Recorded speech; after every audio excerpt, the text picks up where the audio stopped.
Film dibuka dengan dua gadis yang sedang begadang menonton TV bersama. Mereka bernama Katie dan Rebecca. Karena malam itu tidak ada acara TV yang seru untuk ditonton, Katie memutuskan untuk mematikan TV. Kemudian dilanjutkan dengan Rebecca yang menceritakan sebuah kisah dari kaset terkutuk. Konon barang siapa seseorang yang menonton kaset tersebut, dia akan mendapatkan telepon, lalu kehilangan nyawa dalam waktu 7 hari. Tapi Rebecca yakin itu hanya sebuah cerita biasa yang sengaja dibesar-besarkan oleh orang-orang. Katie menceritakan bahwa minggu lalu dirinya menonton kaset tersebut bersama kekasihnya Josh, dan tiba-tiba Katie mengalami kejang. Yang ternyata itu hanyalah sebuah candaan prank dari Katie untuk mengerjai Rebecca. Ketika jam menunjukkan pukul 10 malam tepat, suara telepon berdering. Ketakutan karena mengira telepon tersebut adalah telepon yang di dalam cerita, mereka tetap memberanikan diri untuk mengangkat teleponnya. Dan ternyata telepon tersebut telepon dari ibu Katie yang saat ini sedang berada di luar kota. Ketika Rebecca pergi ke kamar mandi meninggalkan Katie sendirian di dapur, Katie dikejutkan dengan TV yang berada di ruang tamu tiba-tiba menyala sendiri. Curiga dirinya sedang dibalas dikerjai oleh Rebecca, Katie mematikan TV sembari memanggil Rebecca beberapa kali. Namun tak lama setelah Katie mematikan TV dengan remote, tiba-tiba TV kembali menyala. Sekarang Katie benar-benar merasa ketakutan. Katie pun mematikan TV dengan mencabut colokannya, mencari Rebecca namun tidak berhasil menemukannya. Katie naik ke lantai atas berharap menemukan Rebecca di sana. Namun kembali Katie menemukan sebuah keanehan, di mana tepat di depan pintu kamarnya sebuah genangan air membasahi lantai. Bukan hanya di lantai saja, tetapi air juga membasahi gagang pintu, seolah ada seorang dengan keadaan basah kuyup masuk ke dalam kamarnya. Entah apa yang dipikirkan Katie saat itu, Katie memaksa dirinya untuk membuka pintu dan tiba-tiba terlihat TV yang ada di dalam kamarnya menyala, menyetel kaset kutukan. Seketika menewaskan Katie malam itu. Apa yang sebenarnya terjadi? Semuanya akan terungkap di akhir film. 3 hari kemudian, kita diperkenalkan dengan seorang anak yang sedang menggambar bernama Aidan. Aidan adalah sepupu dari Katie. Perkenalkan juga, dia adalah Rachel, seorang jurnalis sekaligus ibu dari Aidan. Sebelum pulang, Rachel mengobrol berdua dengan wali kelas Aidan. Diawali dengan sang guru yang mengucapkan turut berduka cita atas tiadanya Katie, sepupu dekat Aidan. Lalu sang guru menunjukkan beberapa gambar-gambar aneh Aidan, gambar tentang ketiadaan Katie. Jujur saja, sang guru mengatakan dirinya merasa terganggu dengan gambar-gambar yang dibuat Aidan itu. Rachel sendiri merasa gambar-gambar buatan Aidan hanyalah sebuah bentuk pengekspresian diri dari perasaan sedihnya. Rachel menenangkan sang guru, mengatakan tidak ada yang perlu dikhawatirkan tentang itu. Namun sang guru menimpali perkataan Rachel, mengungkapkan bahwa Aidan menggambar lukisan tersebut 1 minggu yang lalu, jauh sebelum hari kematian Katie. Keesokan harinya bersama Aidan, Rachel pergi ke kediaman Katie untuk melayat. Masih dalam suasana yang berkabung, ibu Katie mengungkapkan dirinya telah berjam-jam di depan komputer mencari tahu tentang kasus kematian yang telah menimpa putrinya dari internet. Namun sang ibu tidak menemukannya.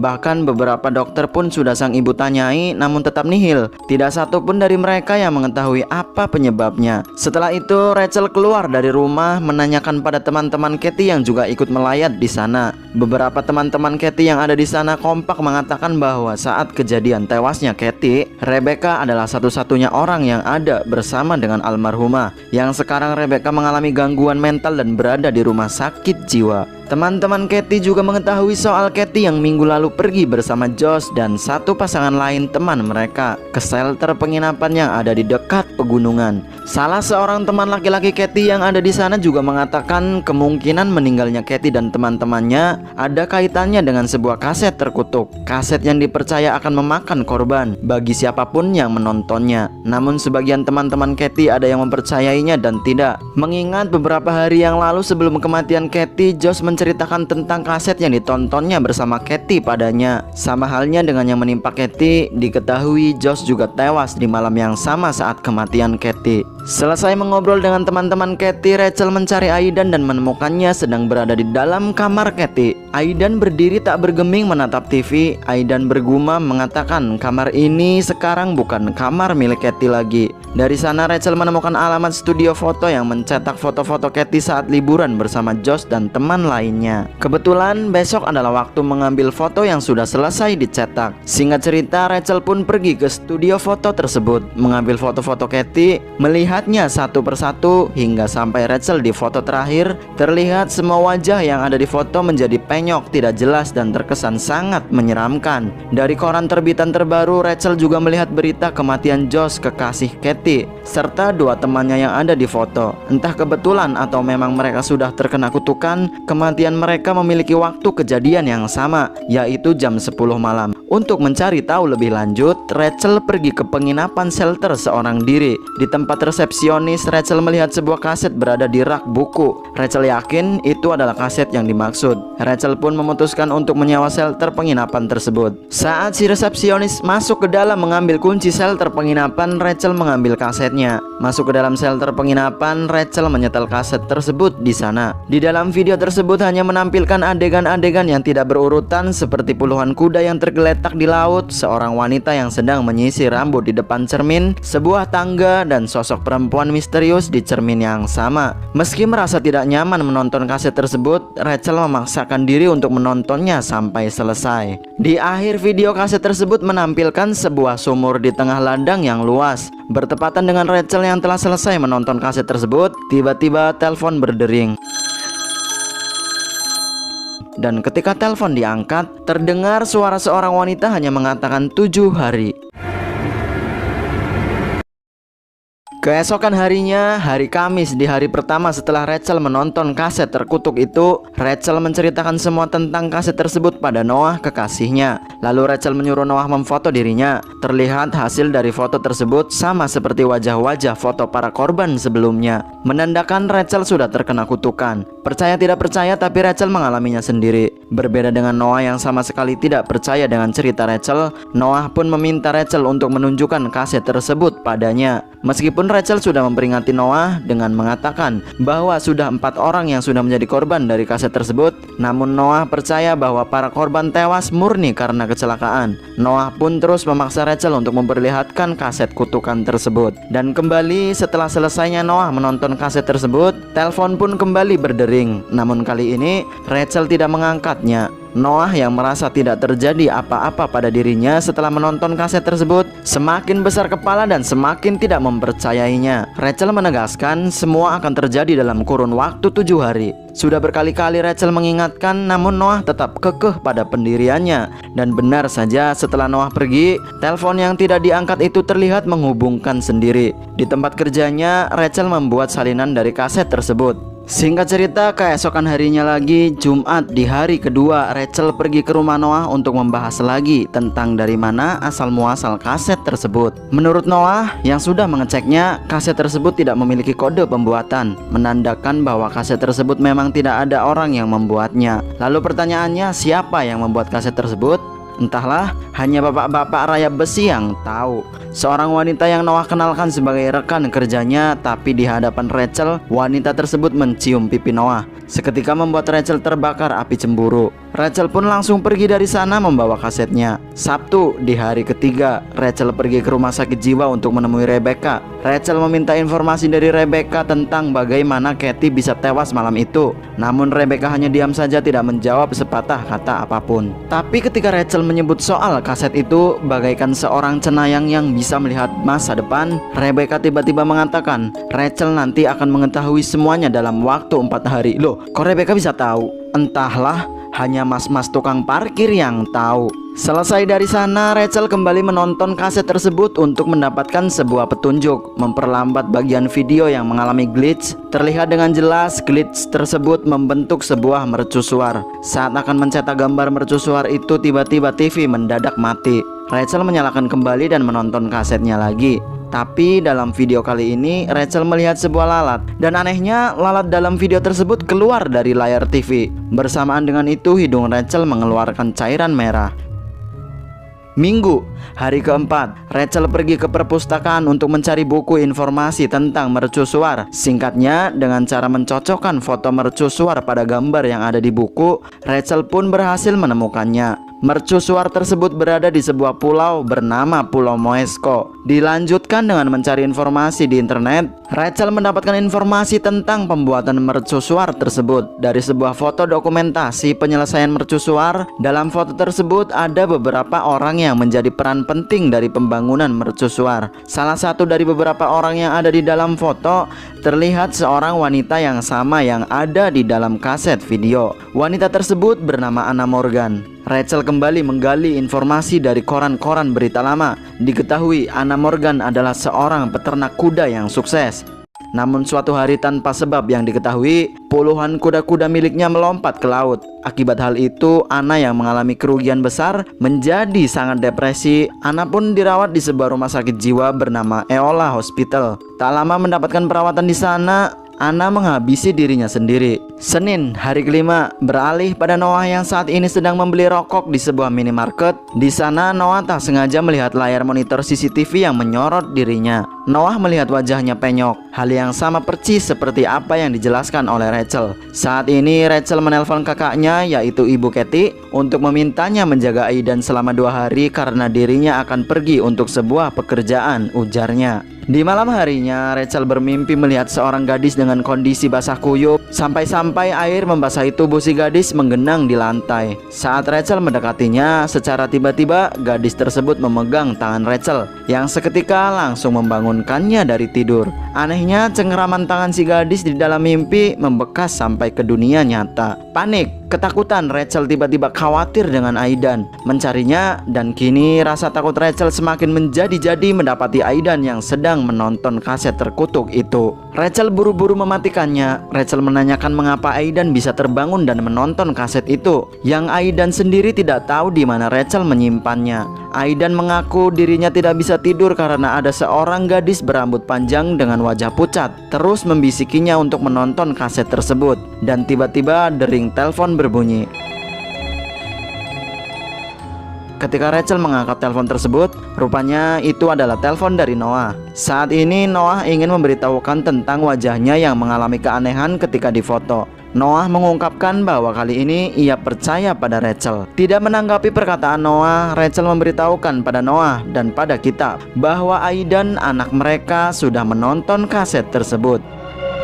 Senin, hari kelima. Di momen ini Aidan baru mengetahui bahwa selama ini Noah ternyata adalah ayahnya. Di dalam mobil berdua, Noah meminta maaf dan menjelaskan pada Aidan bahwa dirinya takut tidak bisa menjadi ayah yang baik untuk Aidan. Tapi justru dengan Noah tidak bertanggung jawab seperti itu dan tidak menganggap Aidan sebagai anaknya, malah menjadikan Noah lebih-lebih tidak baik lagi, kocak. Dalam perjalanan mengantar Rachel ke pelabuhan, Rachel menceritakan semua informasi tentang Anna Morgan yang sudah ia selidiki. Rachel yakin semua ini ada kaitannya dengan kaset tersebut. Rachel berniat pergi ke Pulau Moesko menemui suami dari Anna Morgan yang masih hidup dan menempati rumah lama mereka. Di kapal yang ditumpangi Rachel, kebetulan ada salah seorang penumpang yang membawa seekor kuda. Rachel yang tak sengaja mendekatinya membuat si kuda tiba-tiba ketakutan karena si kuda mengetahui hawa kutukan telah melekat di diri Rachel. Sama seperti tragedi yang menimpa kuda ternak milik Anna Morgan dulu, kuda tersebut juga melakukan hal yang sama. Awalnya kuda tersebut keluar dari kandang, berlari ke sana kemari seperti ada sesuatu yang menakutinya. Puncaknya, kuda tersebut pun melompat ke laut dan tewas terkena baling-baling kapal. Beralih pada Noah yang pergi ke rumah sakit jiwa tempat Anna Morgan dulu mendapat perawatan. Di sana, Noah meminta data Anna Morgan pada suster. Tapi karena Noah tidak memiliki hubungan keluarga apapun dengan Anna, jelas suster pun tidak mau memberikannya. Tidak menyerah begitu saja, Noah menyusup, menjebol masuk ke ruang arsip untuk mendapatkan informasi Anna. Kembali pada Rachel yang sekarang telah sampai di kediaman Morgan, Rachel berhasil bertemu dengan suami Anna bernama Richard Morgan.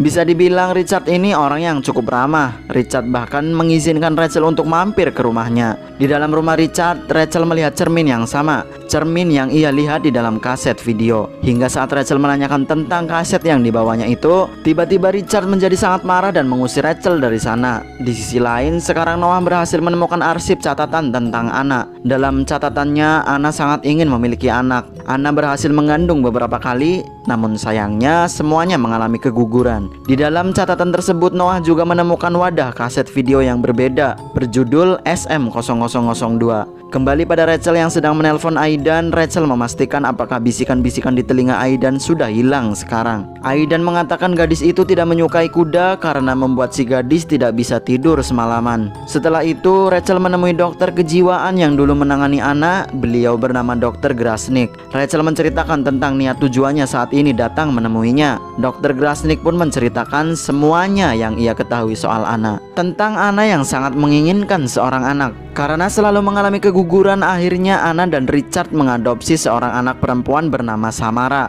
Jangankan dirinya, Anna dan Richard sendiri bahkan tidak mengetahui dari mana asal Samara. Dan semenjak saat itu, keanehan demi keanehan terjadi. Kuda ternak yang mendadak mati tanpa sebab, yang sampai saat ini belum diketahui dengan pasti apa penyebabnya. Anna yang tiba-tiba sering mengalami halusinasi. Saat ditangani oleh Dr. Grasnik, Anna mengaku seringkali melihat penampakan sosok-sosok yang menyeramkan. Karena Anna tidak kunjung membaik, Dr. Grasnik pun membawa Anna ke rumah sakit jiwa Eola. Dr. Grasnik juga sempat menangani Samara yang memang memiliki perilaku yang aneh. Saat Samara berada di rumah sakit jiwa, tidak berada di rumah, semuanya kembali membaik. Berpindah pada Noah yang sekarang akan menonton kaset yang berjudul SM itu. Namun Noah mendapati kaset tersebut sudah tidak ada dalam tempat penyimpanan. Dari daftar riwayat kunjungan terakhir, Noah mengetahui siapa orang terakhir yang menonton kaset tersebut, yaitu Richard. Lalu beralih pada Rachel yang sekarang kembali ke kediaman Richard. Tanpa salam, tanpa permisi, Rachel masuk saja ke dalam rumah. Tepat di depan TV, Rachel menemukan kaset berjudul SM0002 yang terungkap SM adalah singkatan dari kata Samara. Tanpa pikir panjang, Rachel pun menonton kaset tersebut tanpa meminta izin terlebih dahulu pada Richard, si pemilik rumah. Dalam kaset tersebut menampilkan Samara yang sedang berada di kamar rumah sakit jiwa Eola, sedang ditanyai oleh dokter yang menanganinya. Alih-alih menjawab pertanyaan dari dokter, Samara selalu meminta bertemu dengan ibunya, tapi dokter melarangnya. Mengatakan Samara boleh bertemu dengan ibunya jika dokter sudah mengetahui apa yang sebenarnya terjadi padanya. Tapi tiba-tiba Richard dari belakang memukul Rachel. Mengambil TV, Rachel mengikuti Richard sampai ke kamar mandi. Di sana Richard sudah meletakkan semua barang elektronik miliknya. Richard selalu bergumam mengatakan dengan ini dirinya tidak akan mendengar bisikan-bisikan dari Samara lagi. Lalu Richard pun menghabisi dirinya sendiri dengan listrik bertegangan tinggi. Bertepatan dengan itu, Noah sampai di sana menyusul Rachel, menenangkan Rachel yang saat itu sangat histeris. Lalu singkat cerita, mereka berdua pergi ke lumbung peternakan kuda milik keluarga Morgan. Di dalam lumbung itu mereka menemukan tangga dari kayu yang cukup tinggi. Tangga tersebut adalah tangga yang sama dengan tangga yang ada di dalam video kaset terkutuk. Di ujung atas tangga tersebut terlihat ada sebuah ruangan. Rachel dan Noah pun naik ke atas untuk melihatnya dari dekat. Di ruangan tersebut terdapat tempat tidur, sebuah TV tabung, dan mainan anak kecil. Kemungkinan di tempat tersebutlah dulu Samara tinggal, diasingkan oleh Anna dan Richard.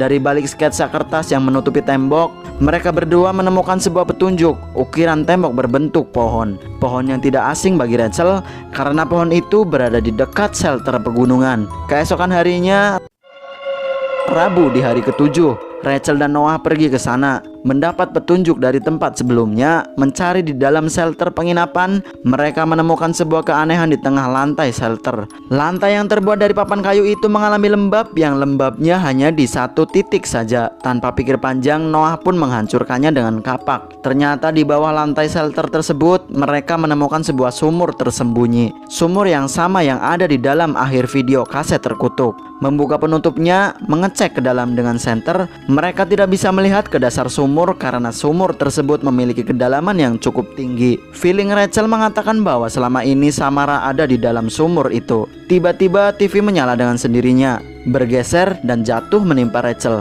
membuat Rachel jatuh ke dalam sumur. Beruntungnya meskipun kedalaman sumur cukup tinggi, namun karena diameter sumur yang lumayan luas, Rachel tidak mengalami cedera yang serius. Setelah memastikan Rachel baik-baik saja, Noah pun pergi mencari tali untuk membantu Rachel naik ke atas. Tapi penutup sumur tiba-tiba menutup dengan sendirinya lagi. Rachel melihat rambut timbul dari dalam air, yang itu adalah rambut Samara. Samara tiba-tiba memegang tangan Rachel yang seketika memberikan penglihatan tentang masa lalunya.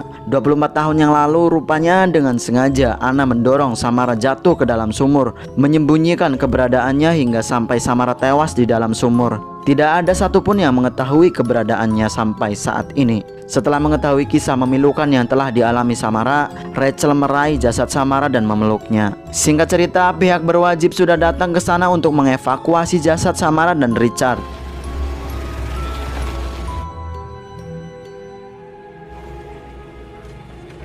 Namun Rachel masih bertanya-tanya mengapa semua ini bisa terjadi. Bukankah Anna sangat menginginkan seorang anak? Tapi mengapa setelah mengadopsi Samara, Anna tega melakukan hal itu pada Samara? Noah mengatakan dirinya tidak bisa membayangkan bagaimana rasanya Rachel saat berada di dalam sumur sendirian. Mendengar hal itu membuat Rachel merasa sedih mengingat bagaimana rasanya Samara berada di dalam sumur itu lebih lama darinya. Rachel menduga Samara bertahan di dalam sumur itu selama 7 hari sampai dirinya tewas. Kamis hari ke-8 mereka selamat melewati hari ke-7. Tidak terjadi apapun pada Rachel dan Aidan. Namun ketika Rachel menceritakan pada Aidan tentang dirinya yang sudah menolong dan membebaskan Samara dari sumur, Aidan menunjukkan raut wajah ketakutan, mengatakan tidak seharusnya Rachel menolong Samara.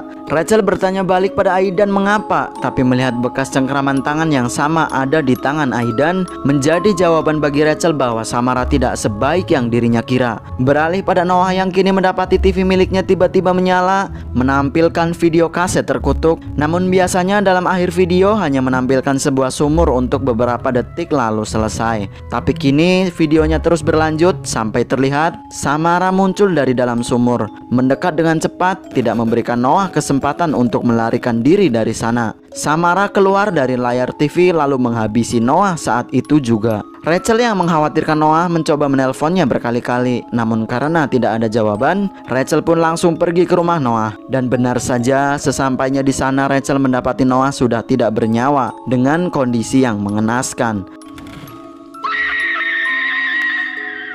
Scene diakhiri dengan Rachel dan Aidan yang mencoba menonton kaset terkutuk itu lagi. Namun seperti biasa, kaset tersebut diakhiri dengan menampilkan sebuah sumur untuk beberapa detik dan tidak terjadi apapun pada mereka dan film pun selesai.